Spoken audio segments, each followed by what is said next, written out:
All right, my friends, I'll cut to the chase. This video is about Revelation 17, which I'm recording this on a Sunday, so we looked at this the day before, which was Saturday. So if you haven't read Revelation 17, I'd recommend go ahead and doing that. And if you remember, I acknowledge that many of you were still feeling confused by the ending of our time together.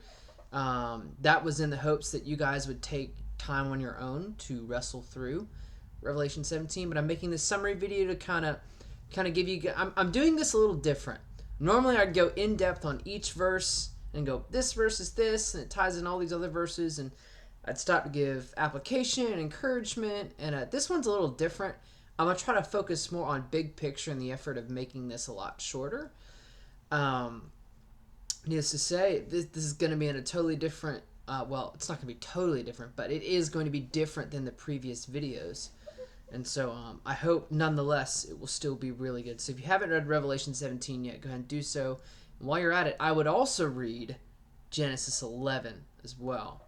So read Revelation 17 and Genesis 11 all the way here. Perfect. Going to briefly recap the story. So chapter 4, vision of God's throne room. There's no panicking in heaven. Then we get to chapter 5, and the big question becomes, who will destroy the enemies of God? Are God's people doomed to be the whipping boy of evil powers?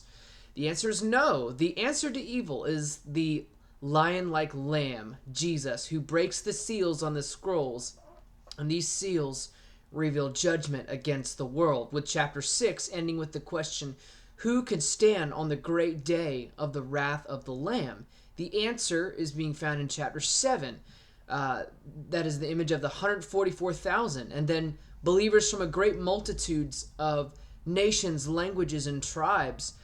Who can stand on the great day of the wrath of the Lamb?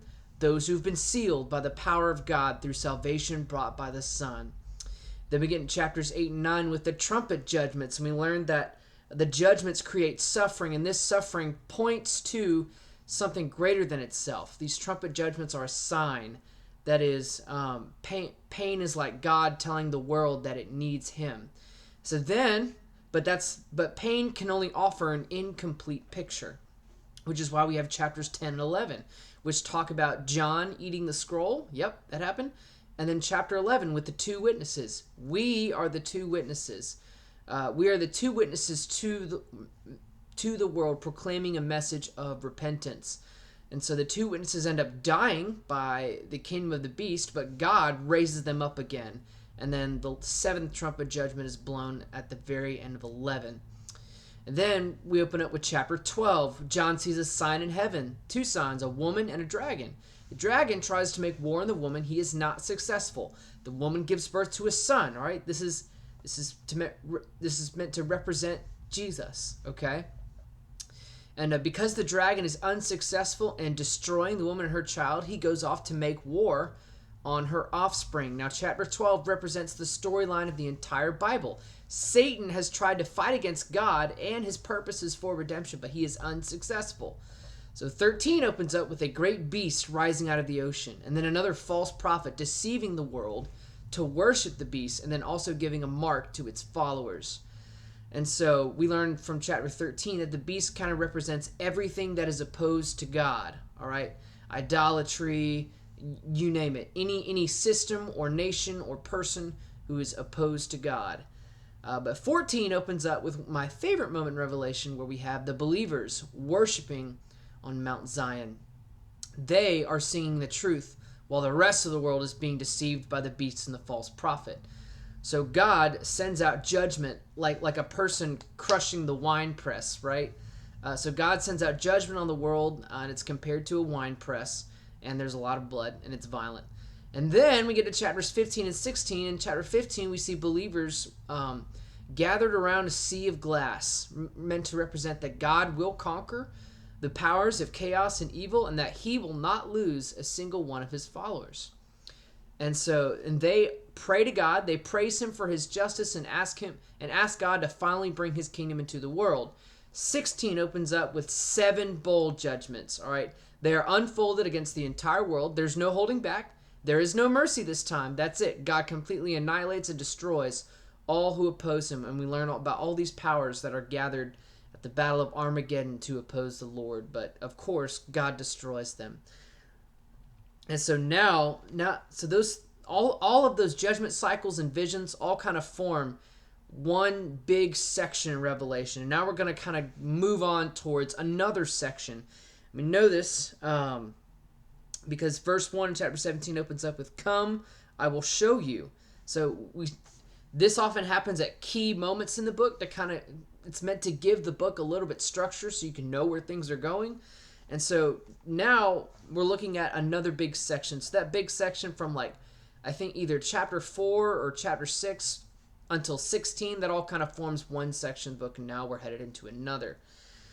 So as we read about on that Saturday, we were all thoroughly confused by the prostitute and the beast and them trying to kill each other. Isn't that just wonderful? But it's meant to kind of answer this. It's meant to kind of help us reflect on this question. This question being, which God will you worship? What city will you love and live for? What city will you love and live for? John Piper says, that's the goal of everything the angels have been revealing. That's what the whole book of Revelation is about. That's the point of all God's judgments, all God's dealings with the world.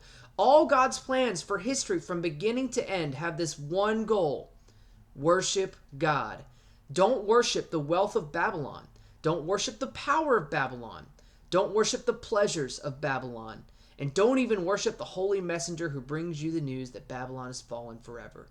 Worship God. Couldn't have put it better myself, even if I tried. And so this is really what this chapter is about. What city are we going to live for? Who are we going to worship? And you might be thinking Dylan, I'm not bowing down to any stone idols. Well, you don't have to do that to worship something else. To find out what you worship, ask yourself the question, what do I value most? What do I value most, and how will I react if I lose this? That's a very, very good question to kind of help you identify the idols of your heart. Idolatry continues to be something that we are tempted by. In fact, this idolatry is the reality behind all of sin. Because of sin, at our truest heart, we don't want to worship God. We want to worship ourselves. We would rather worship everything that God has created rather than the God who created it. It's very telling, isn't it? Remember how the serpent tempted Eve in the garden? If you eat this fruit, you will be like God. And this woman was like, sounds good to me. And so fundamentally, at the heart of all sin is idolatry. And that's what 17 is trying to get across to us, is beware idolatry. Now, this prostitute who is introduced in verse 1, it says, "Come, I will show you the judgment of the great prostitute who is seated on many waters." Now, at the very end of this chapter, it says that the waters represent peoples, multitudes, nations, and languages. So that's easy.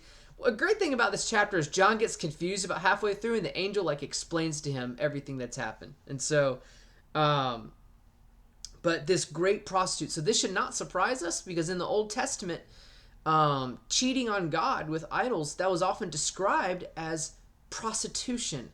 If you read the book of Hosea, specifically chapters 1 through 3, God has Hosea marry a prostitute. Of course, the prostitute cheats on him and is continually unfaithful, but then God tells Hosea to go buy her back, in probably one of the most greatest love stories in the entire Bible. I mean, I could scarcely get through or think about Hosea without tearing up a little, because that's what God has to do with us every day. So God has Hosea, and God uses the marriage between Hosea and Gomer to communicate to Israel, hey, this is what your idolatry is like, and this is how great my redemption is. And so the prophets love to use prostitution, mainly because also at this time in the temples, the Roman and Greek temples scattered throughout the ancient world at this point, they all had prostitutes that worked for them. All right, to go and worship the Greek god, you would often get with the prostitute. That was how you worshipped certain gods, and then you of course also made sacrifices. But a lot of worship in temples back then involved a lot of prostitution, involved a lot of sexual immorality. So this gives God grounds for describing our sin this way, right? John gives us the image of this prostitute to show us that our idolatry is spiritual adultery. Our idolatry is spiritual adultery. We have turned aside from God's design and we have crowned ourselves to be the kings and queens over creation apart from God. Sad stuff, right? He's seated on many waters. Verse 2, with whom the kings of the earth have committed sexual immorality, and with the wine of whose sexual immorality the dwellers on the earth, I'm not going to beat a dead horse. We should know by now that the dwellers on the earth represent all of those people who do not repent and are wicked, have become drunk. So they've become drunk with this immorality. All of this to say, what this means is they are no longer able to see real truth, beauty, and goodness found only in God and His salvation. Danny Akin writes, we must be careful. We must be careful because it is not hard to imagine that you and I will wake up on that day and realize that we have all become Babylonians. The lust for power, material possessions, sex, and pleasure has intoxicated the world. I mean, we don't really have to look far to see this, right? It is so easy to look at how rich people live and think to ourselves, that's the good life. Is it? Is having a lot of stuff really the good life? Is having everybody like us all the time, is that really the good life? Again, Revelation 17 is kind of meant to help us think through, like, are we worshiping the gods that Babylon is feeding us? Ricky pointed out, and I'm still thinking through this myself because, for reasons, but Ricky pointed out that we create Babylon through our own desires. I'm going to take that a step further and say what John Calvin says when he says that the human heart is a factory for idols. The human heart is a factory for idols. That we would rather drink the wine that the prostitute gives us rather than worship God. And if you wake up one day and you realize you have all of these idols in your life, you can repent. You can turn back to Christ. There's forgiveness for your idolatry in the cross of Christ. So turn away from your idols, because nobody and nothing and nobody will ever give you satisfaction and joy like Christ can. But don't take my word for it. You gotta worship God yourself. All right, you can talk to me about how great it is to desire God and find satisfaction from Him all day long. But the bottom line is this: you have to be the one to desire God. You have to be the one to respond to God's pursuit of you. God pursues you first, and you must respond to that. Forsake the idols of Babylon. Worship Jesus. And as I mentioned in our small group, this also reflects how we see God as well. How do you see God? As this hard, always angry being in the sky? Or as your loving Father, the fountain of truth, goodness, and beauty? Do not be seduced by the prostitute of Babylon. Worship God. Love His truth. Have strong convictions. Verse 3. And He carried me away in the Spirit into a wilderness. And so, as I mentioned in previous videos, the wilderness represents the place of testing and the place of salvation. This ties all the way back into Numbers. If you want to hear me break this down, watch the videos on 12 and 15, where I really break this imagery down. But while the children of Israel went in the wilderness, they had a choice. They could either trust God to provide for them, or they could choose their own comfort, their own pleasures now, instead of trusting in God. That did not end well for them. There's an entire generation of Israelites that died in the wilderness because they did not trust God. And so, again, this wilderness is, John's giving us the choice here. You can trust God, or you can choose pleasure now. All right, so the choice is, like Sherry pointed out, the choice is between pain now and pleasure later, or pleasure now and pain later. But I'll take that even a step further. We can have pleasure now. We can have abundant life now should you choose to trust God and have strong convictions of the Word. To choose to turn away from the idolatry of the world, whether it's material possessions, being approval, sex, doesn't matter what it is, recognition, respect. I mean, the list goes on. It really does. We could either choose those comforts over God, or we can choose everlasting comfort through the Son. And John says, I saw a woman sitting on a scarlet beast that was full of blasphemous names and had 7 heads and 10 horns. That description is ripped straight out of Revelation 13. The woman was arrayed in purple and scarlet, adorned with gold and jewels and pearls, holding in her hand a golden cup full of abominations and the impurities of her sexual immorality. This is similar to the way Solomon describes folly in the book of Proverbs. You can read Proverbs 5:2, Proverbs 6:20 through 25, and 7:16 through 27 to learn more. But this also brings up an important point for John's audience too. If you remember, here's the reason why John is giving this image to them, is because if you read chapters 2 and 3 here in Revelation, a lot of these churches are being tempted to fit in the world. They're being tempted to worship the emperor.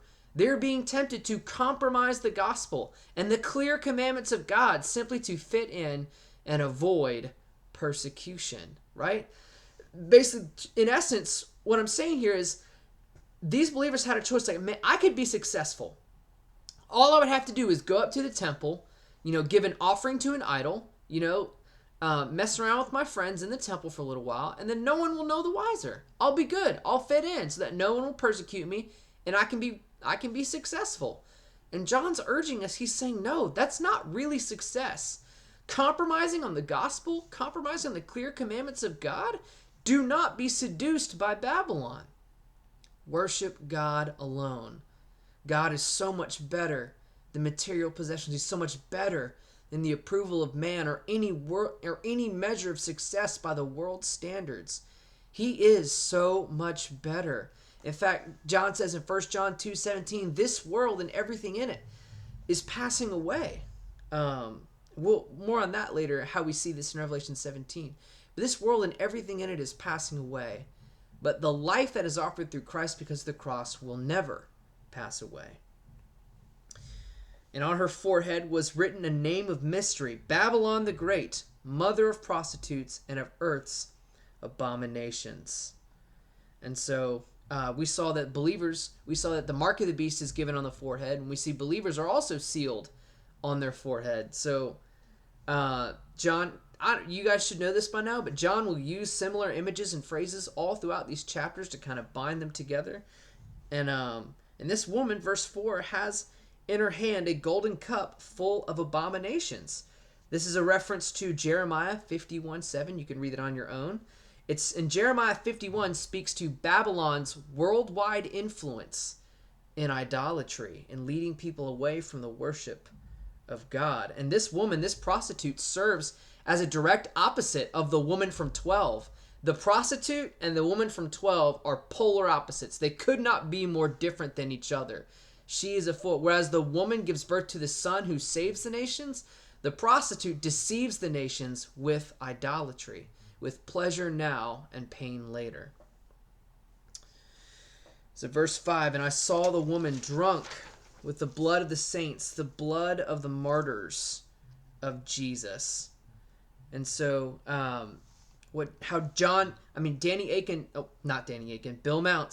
Bill Mounts describes the prostitute like this. It is a great system of godlessness that leads people away from the worship of God to their own destructive. It is a this world perspective. That's why she's offering this cup so they can get drunk. It's a this world perspective. It's saying that the afterlife and eternity with God doesn't matter. Just focus right now. It is getting people's focus off of death, off of their need for salvation, to focus on their own pleasures, their own comforts, and their own busyness. And she's getting drunk off the blood of the saints. Whereas she takes immense pleasure from the death of God's people. So beneath this system that is offering all this pleasure and all this comfort is the death of God's people. A quick illustration of this, while not exact, in our small group, I shared a story when I was in LA, how we were doing ministry in Skid Row, and we go up to this homeless guy who just got a plate of food from our table, and we offered to pray for him, and we said, hey man, you can get off the streets right now. There's this place called The Ranch where you can go. You can recover from being on the streets and from drugs and everything. You can get a job and a nice place to live if you go to The Ranch and go through their program. This individual said to me, nah, man, I got stuff. I can't leave. He's being offered a chance to get off the streets. and he refused it. As Paul says in 2 Corinthians 4, the God of this world has blinded the minds of unbelievers. This man that I talked to that day in LA was seduced by the prostitute of Babylon. He chose pleasure now, even though he was homeless. But he chose his own comfort, what he could get control over, over freedom found in Christ. And that's exactly what the prostitute is offering, right? She's offering her own version of freedom, her own truth, her own pleasure that will lead to your destruction. She blinds those who follow her. She only leads them to destruction, all right? And if you're God's people, the prostitute is doing what she's doing to eventually make you ineffective for Christ and eventually to kill you. So John is saying, watch out. Watch out. This prostitute is coming after you. Rome is not friendly to you, all right? They're not offering you chances, okay? Rome, and by extension Satan, who is influencing Rome, he only wants to seduce and to kill you.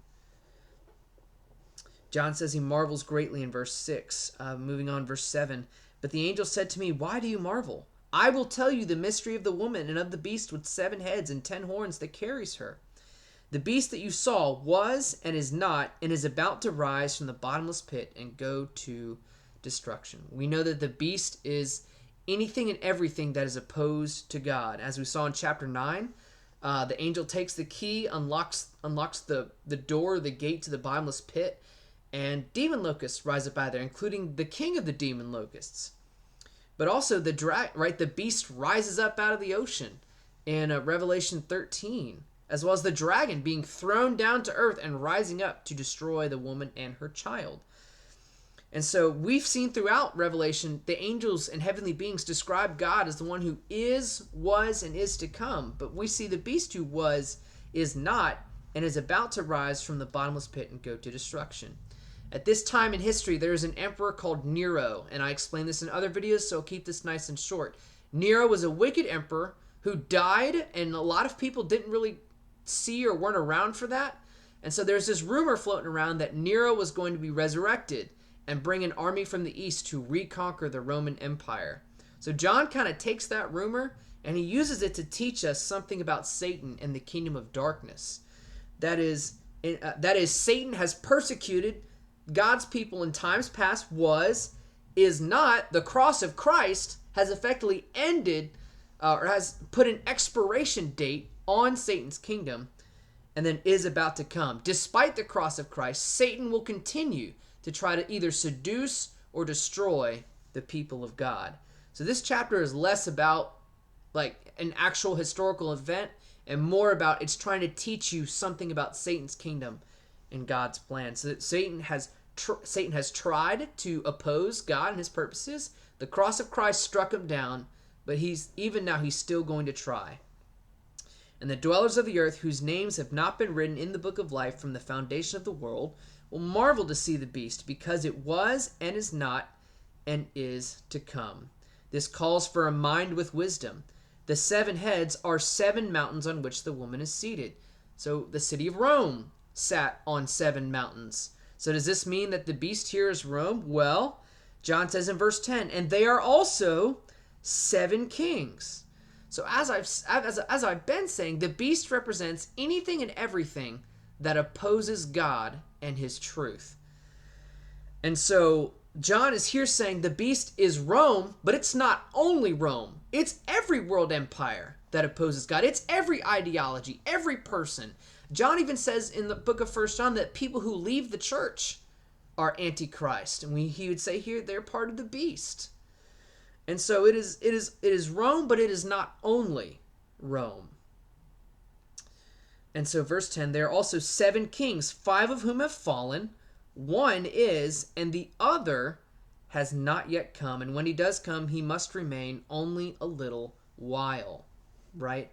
And so this verse has kind of thrown me for a loop, but I think it's saying what it's been saying all along, right? Right, one is. Right now, it looks like Satan is, 5 kings have fallen. The cross of Christ was effective in ending, putting an expiration date in the kingdom of darkness, but one is. In the Gospels, Satan is referred to as the god of this world. and is to come. Satan will continue to deceive and influence the nations to oppose Christ. This is why persecution happens all across the world. And so, and while he does come, he must remain only a little while. It could be that there's an increase in demonic activity the closer we get to the actual end times. That is the actual day of the Lord, where God comes and judges all his enemies. It's possible that could be what it's taken, but regardless of what we think, God will end Satan's reign. It will only last a little while. If you choose Satan, if you choose the pleasures of this world over and against the promises of God, that will only last a short while. We are only on this earth for what is an average here in America. Our average lifespan is 72 years. And if you live past that, it's overtime. But we're only on this earth for a short amount of time. Remember, there's an old poem. It goes, "Only one life will soon be past. Only what is done for Christ will last." So which city are you living in? Which city will you choose to live in? Which city will you choose to serve? The city of God or the city of man, who is devoted to destruction? Verse 11, "As for the beast that was and is not, and it is an eighth king, but it belongs to the seven, and it goes to destruction." This is John's way of saying every time we think that Satan's kingdom is done for good, something else will spring right back up. Case in point, right? Adolf Hitler is not alive anymore. And so people thought, both world wars, this was going to be the war to end all wars. And it wasn't, right? After Adolf Hitler died, what happened? We had the Cold War with communist Russia, the Soviet Union. Soviet Union collapses. What's next? Well, terrorism in the Middle East now, apparently. And now also lots of other things that have been happening here in the homeland of America. But case in point, every time it looks like the people of God have gotten a great victory, Satan I'll just stir these people up now.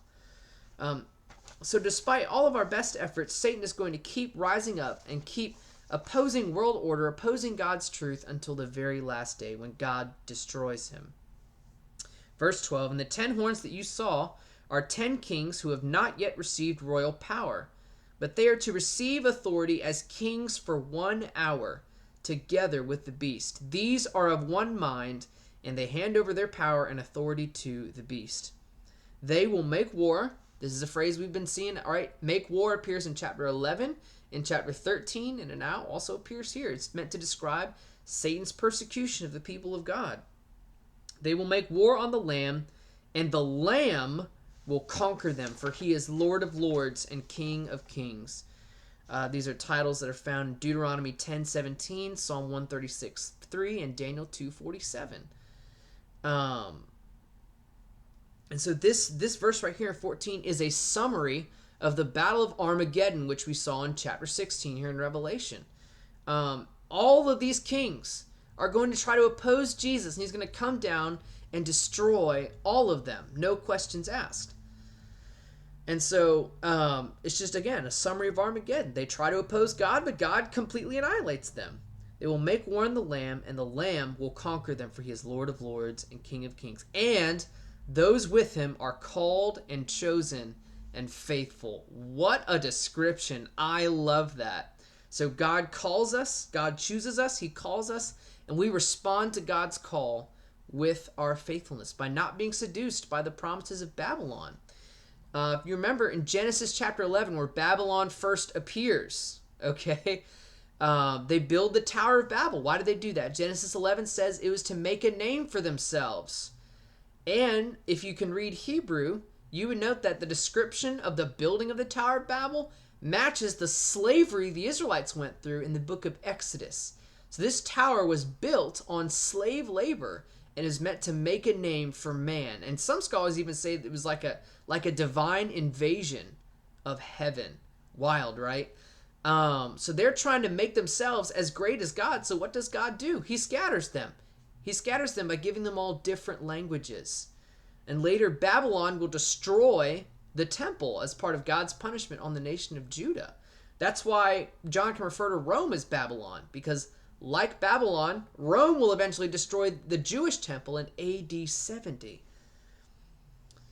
But unlike Babylon, whose days are numbered, those who are with God are called and chosen and faithful. The Lamb will conquer them. That word conquer is found all throughout the book of Revelation.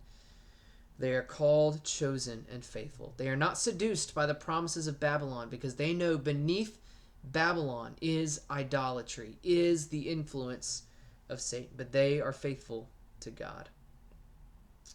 And the angel said to me, the waters that you saw where the prostitute is seated are peoples and multitudes and nations and languages. And the 10 horns that you saw, they and the beast will hate the prostitute. They will make her desolate and naked. This is a reference to Ezekiel 16, 37 through 39. And devour her flesh and burn her up with fire, a punishment from Leviticus 21, verse 9. For God has put it into their hearts to carry out his purpose by being of one mind, handing over their royal power to the beast until the words of God are fulfilled. So ultimately, even though they oppose God, they only do what he wants. We learn from verses 16 and 17 here that evil is not sustainable. Evil is not sustainable at all. Evil only leads to destruction and ruin.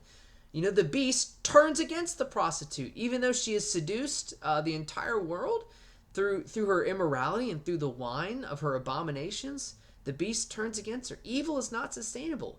Evil will only lead you to ruin. As 1 John 2 says, I quoted earlier, this world and everything in it is passing away, and only what is done for Christ will last. But evil will lead you to ruin.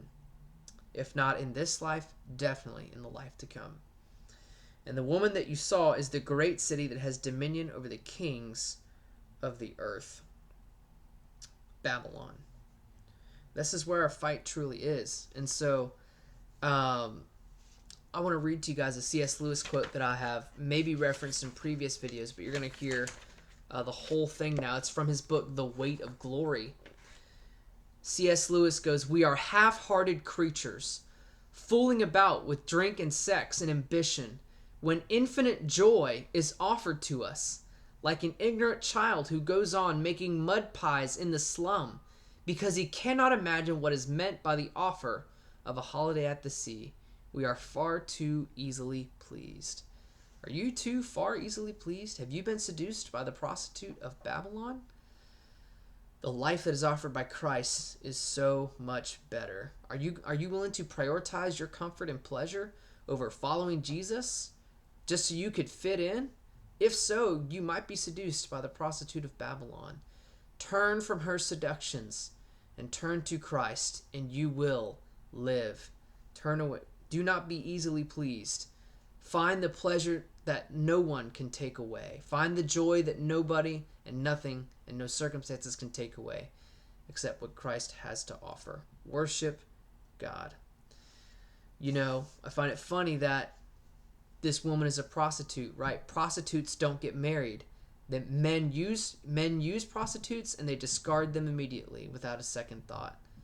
So it is with Babylon. The pleasure will only last a little while, but the pleasure that God gives will last forever, and you don't even have to wait for it.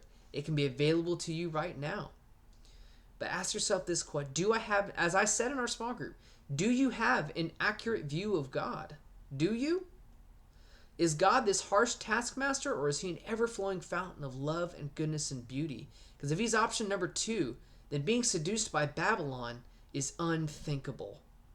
Find the contentment, find the joy, find the pleasure that God has to offer, not what idols have to offer.